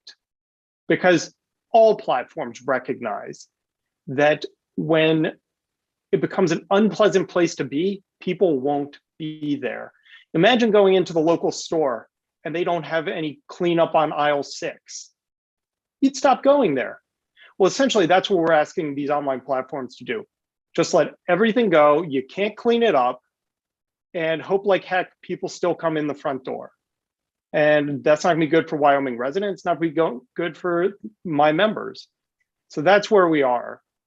And if I do have a quick moment, Mr. Yin, Representative Yin, the standard for incitement to violence, because it was cited, well, that would be allowed removal as illegal content. Incitement to violence is actually very, very high standard, very high standard. There's a famous test called the Brandenburg test, which dictates it. And identifying whether something is bloviating or the very high level of incitement to violence is not an easy test. And it's a very high standard. So a lot of stuff that we may consider to be incitement to violence wouldn't classify. If I were to say, somebody should go murder somebody, that's not incitement to violence. It would have to be right then and there, in person, handing them the weapon, saying the person's right over there, go do the deed. So incitement to violence is not going to prevent a lot of really bad speech from being on the platform, because once again, the First Amendment is very broad and it does allow a lot. And we don't necessarily want to live in a world where it's an anything goes internet.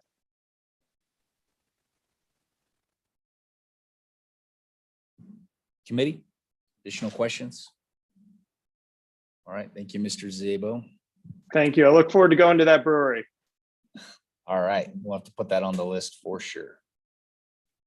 Okay, I'm actually going to switch to the in-person room.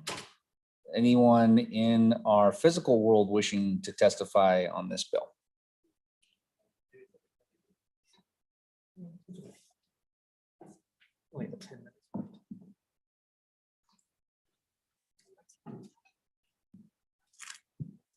Mr. Chairman, members of the committee, my name is Mike Smith. I'm an attorney here in town and a local representative for the Internet Association.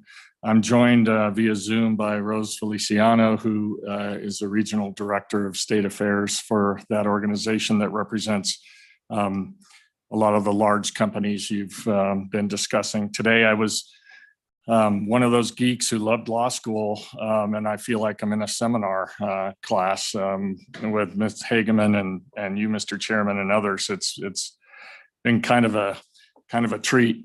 Love and law school don't typically find themselves in the same sentence unless we're talking about love v. love. I did say I was one of those few geeks that enjoyed that, Mr. Chairman. I did qualify it that way.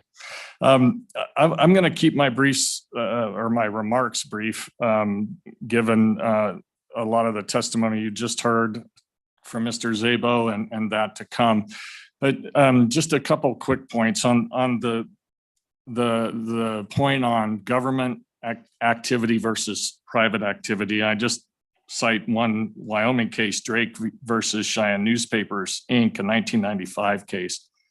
And they talked about, the Supreme Court, ours did, talked about one of the restrictions on the right to free speech is that the right does not generally extend to private property. That was a fascinating case for all of you to take a look at sometime when you want to delve into this seminar, where the newspaper was allowed to require their management employees to wear "No on a Union" button when they were in the newspaper's offices. And so this idea that, that the First Amendment applies to private property is kind of a dangerous one, and one I wouldn't want us to go down. One thing I want to emphasize is the scope of what's happening here. 6,000 tweet shares per second. That's what Twitter's dealing with. 500 hours of YouTube videos per minute. And so, and we tend to paint these big companies and size equates evil sometimes, but I think we want to be careful in branding this activity that way. There's some good people trying to do the right thing as well, and sometimes admittedly errors are made.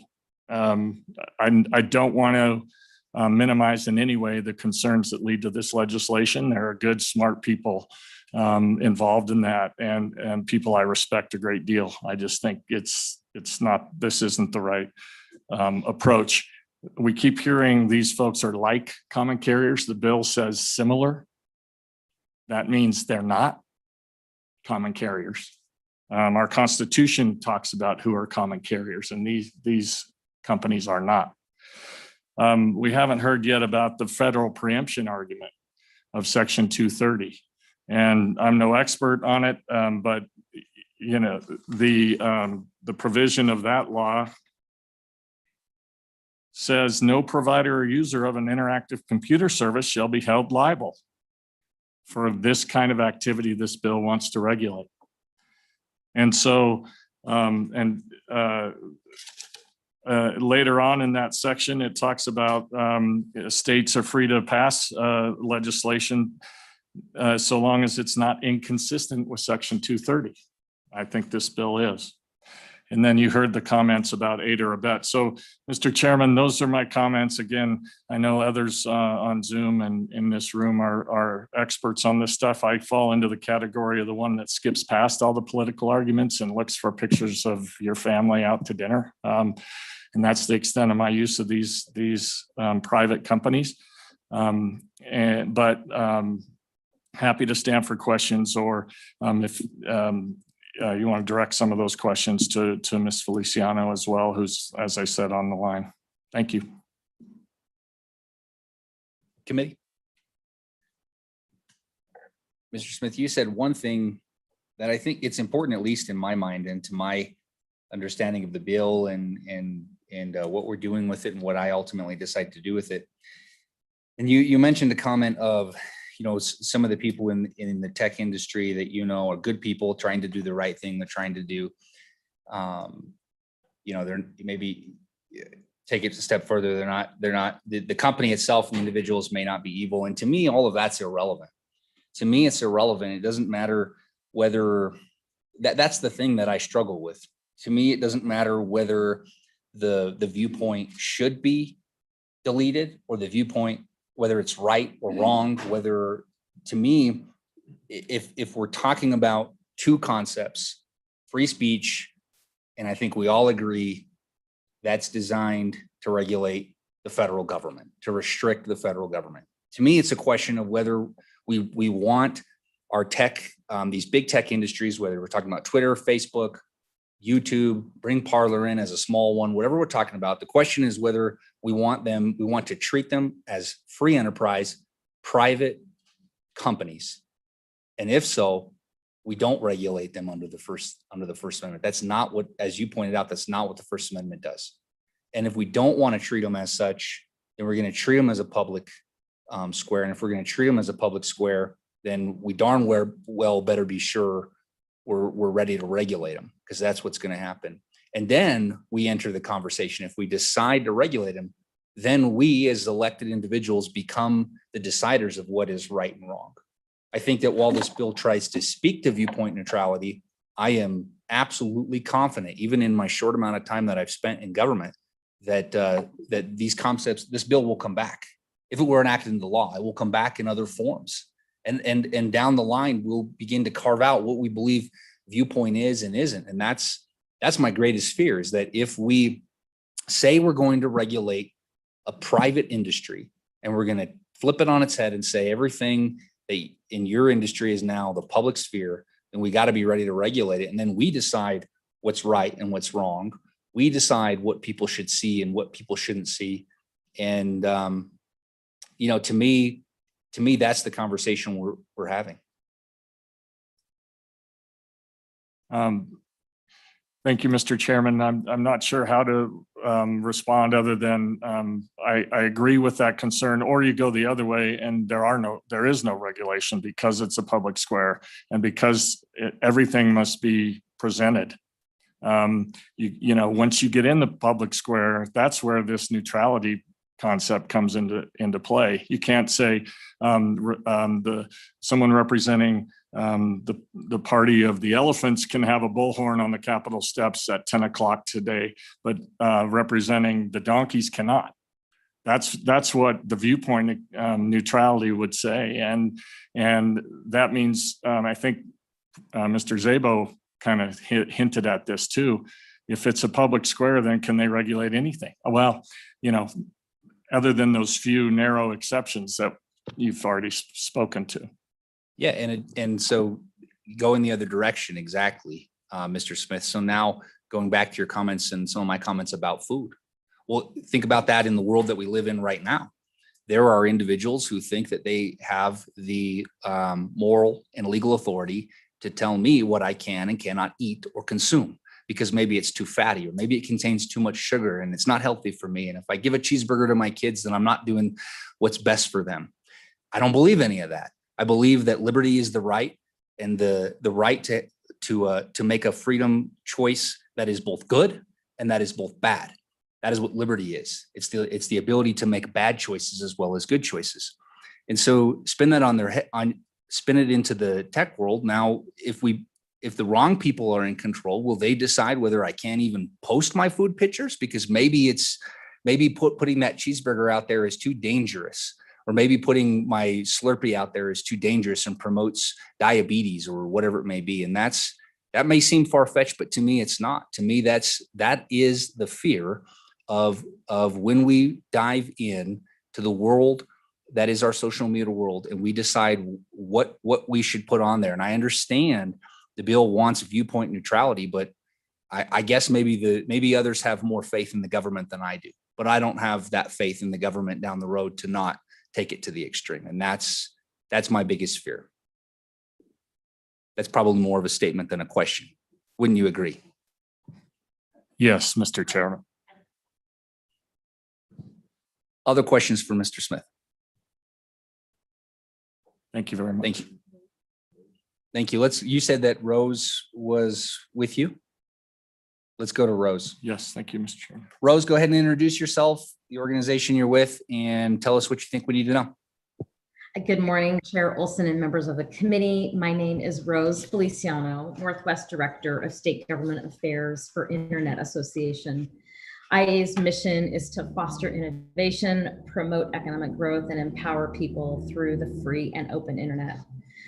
IA opposes SF 100 because it would put Wyoming consumers at risk by impeding internet companies' moderation of harmful content by exposing companies to litigation every time they remove or restrict content. While we share the author's interest in promoting diverse online discourse, SF 100 would do the opposite and instead exacerbate the challenges associated with content moderation. Wyoming's consumers would be less protected from content promoting eating disorders, self-harm, or cyberbullying, or any other types of content that is not unlawful, but is still harmful. IA members work vigorously to identify and remove harmful content today under the protections of CDA 230. Decisions regarding the removal of objectionable content are sometimes easy and uncontroversial, but other times these decisions are tough calls where reasonable individuals can disagree with the results. Companies strive to make these decisions quickly and consistently over hundreds of millions of pieces of new content shared every single day on social media. The companies aren't perfect, but they are doing their best to be a place where ideas can flourish while also enforcing basic community standards. SF 100 would put online companies in a position of defending content moderation decisions in a court of law, regardless of whether the platform was acting appropriately under the bill. Individuals would still be empowered to challenge content decisions, creating unbounded legal costs and risks of liability associated with content removable. This upending of existing incentives to moderate content could easily lead to an unbridled internet where harmful content overwhelms the healthy discourse and exchange of ideas we all desire. In regarding to the comments regarding the public square, it should be noted that the case cited in the legislation, Hudgens versus NLRB, the Supreme Court rejected that the public, even if invited onto private property, has a First Amendment right to express themselves however they choose on that property. Even statutorily created rights cannot simply trump the rights of the property owner. Those rights include the company's First Amendment rights in their content moderation decisions. Justice Kavanaugh wrote for the Supreme Court that such rights are an inherent part of their property rights. SF 100 overreaches through the substantial infringement on platforms' own rights to freedom of expression and association. Congress passed CDA 230 to encourage companies to moderate harmful content, and it clearly preempts state bills which are inconsistent with its protections. The bill's substantive requirements will be in conflict with 230 by seeking to impose new limitations, new liability on content moderation decisions. Perhaps more importantly, the bill seeks to prevent a private company from exercising its constitutional right to refuse content from its platform under the Wyoming State Constitution and the US Constitution. For those reasons, IAA urges you to not move this bill forward. Thank you. Thank you. Questions, committee? All right, thank you for your testimony. All right, David, I think you're on deck. All right, thank you, Mr. Chairman. My name is David Edmondson. I am TechNet's Vice President of State Policy. We are a national bipartisan network of technology companies that promotes the growth of the innovation economy nationwide. I am here testifying in respectful opposition to Senate File 100. I think a lot of the reasons that TechNet is opposed have been discussed. So I'll do my part to be brief and get y'all out of there. But the bill would subject Wyoming residents to more abhorrent content on the internet by creating immense liability risks if a social media company removes any content from its platform. First and foremost, I'll start off by saying our members are committed to keeping their users safe online. They understand that they have an obligation to remove objectionable content, otherwise their users will be subjected to dangers like images of child endangerment, financial scams, spams, and other nefarious links. But as Mr. Szabo noted, and as Ms. Feliciano noted, this is content that might not be illegal, but content that none of us would want to run across while searching for pictures of friends, family, or food, as Mr. Chairman mentioned. Removing harmful content in an unbiased manner while keeping their services open to a broad range of ideas is an important responsibility that they take seriously. A platform's community standards lay out what is and is not allowed on the platform, and they share these very publicly on their website. Wyoming should encourage these companies to have content policies. Again, they govern the removal of content showing the exploitation of children, bullying, gore, and pornography. Community standards, after all, are not an uncommon practice for private businesses. If an individual in a local restaurant were yelling racist remarks or inciting hostility, the restaurant has every right to remove that person from their establishment for acting that way. And community standards on social media platforms act in the same way. But this bill presents companies with an impossible choice. Either you host speech that is inconsistent with your community standards, or you remove the objectionable content and face an avalanche of new lawsuits by opportunistic trial lawyers. I'll note by the number of companies that would be subject to these lawsuits, individuals, appears to be incredibly broad. There has been discussion about page 10, line 22, subsection B in the remedies portion, which states that users can bring a civil action against any person who, quote, aids or abets a violation of the article, end quote. So I ask, would that pull in every single service provider or company that works with social media companies, regardless of what role they serve? Would that pull in individuals who in good faith report content that violates community standards? I think the bill is very unclear, and it seems to be setting that up for the courts to decide. So for these reasons, TechNet opposes Senate File 100 and strongly encourages a no vote. Thank you. Committee, questions for TechNet? All right. Thank you for your testimony. Back to our virtual world. Others wishing to testify on Senate File 100. Raise your little hand. Cameron. And even if you're not Cameron and you want to testify, raise your hand so I can get a sense of the room.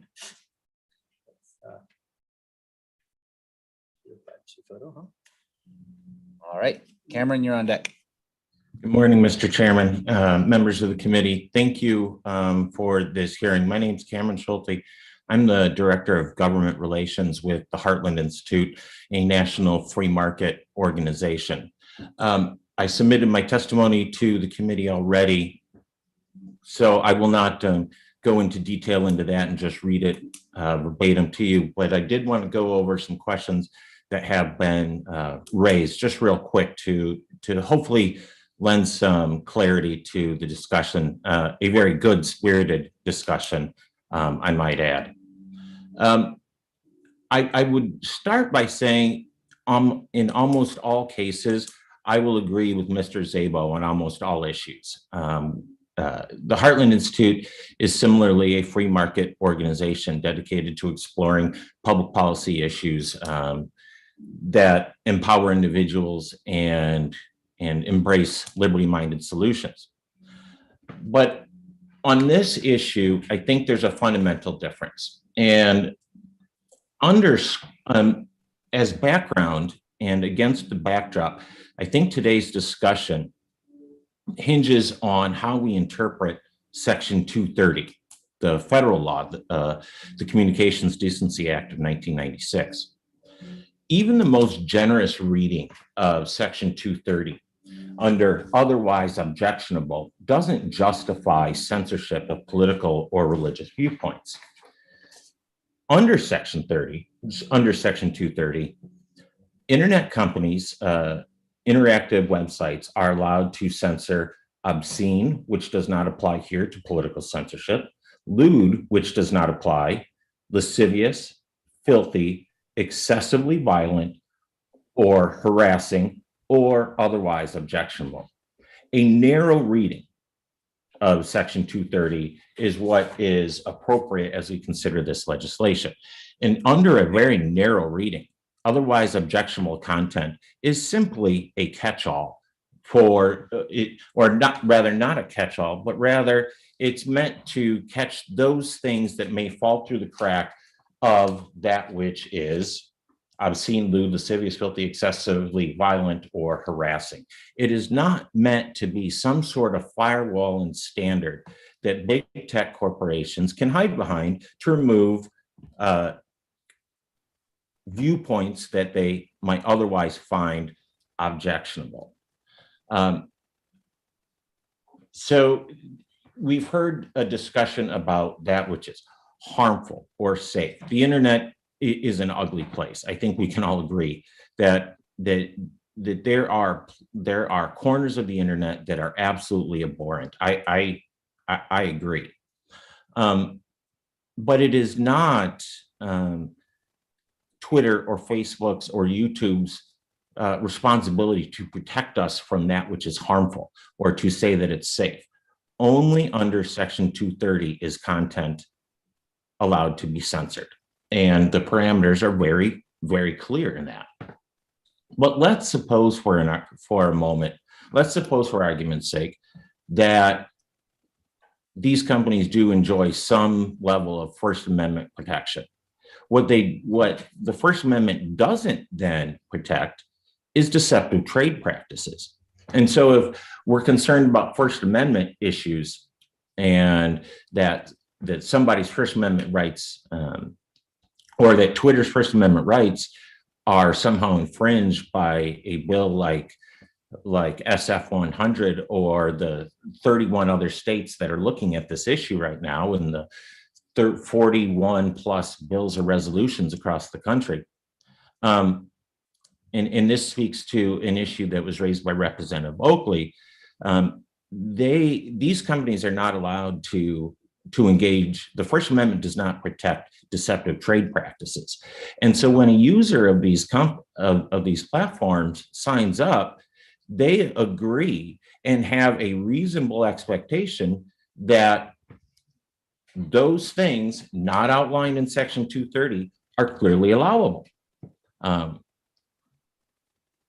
These are what, and for the attorneys in the room, you know that we quickly click agree to the terms of service, and these are called adherence contracts. They're just something clicked.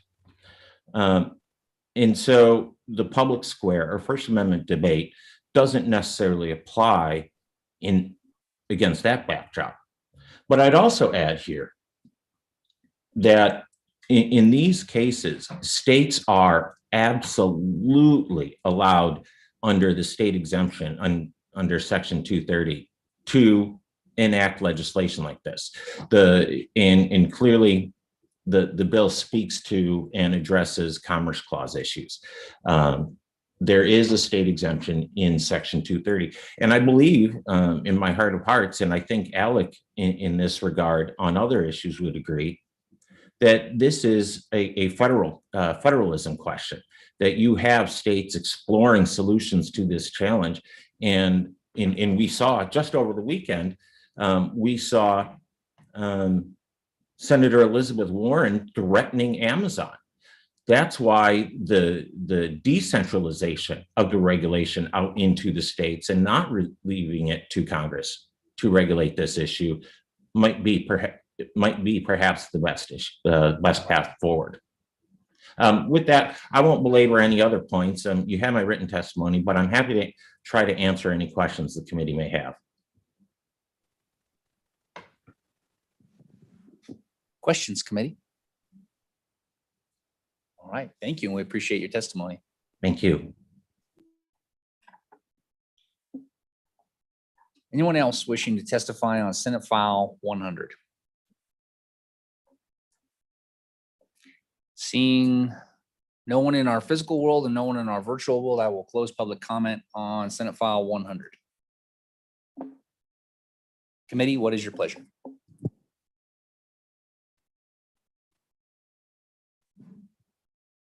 Representative Oakley, did you say move the bill?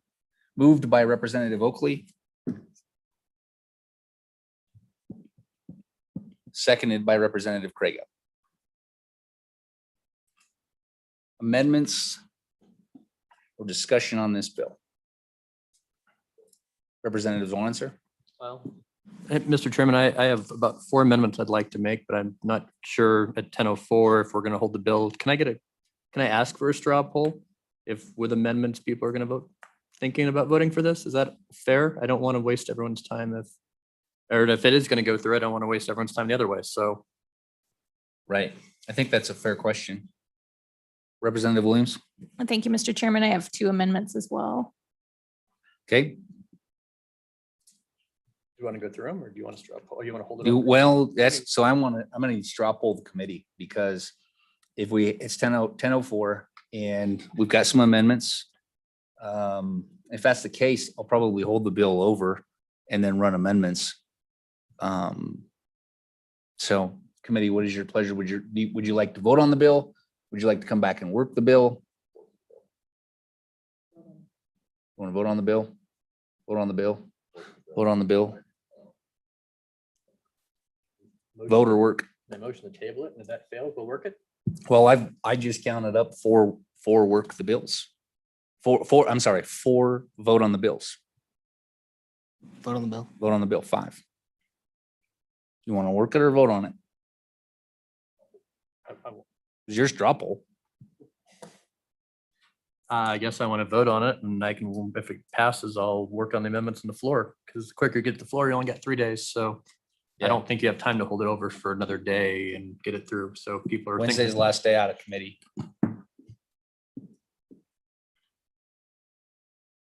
Okay. No amendments on this bill? Question on the this bill. Question on the bill. Okay, will you please call the roll on Senate File 100? Representative Craigo, Representative Larson, No. Representative Oakley, No. Representative Provenza, No. Representative Williams, Aye. Vice Chairman Washut, Aye. Representative Yin, No. Representative Swanitzer, Chairman Olson. No. Mr. Chairman, you have 6 noes. Huh?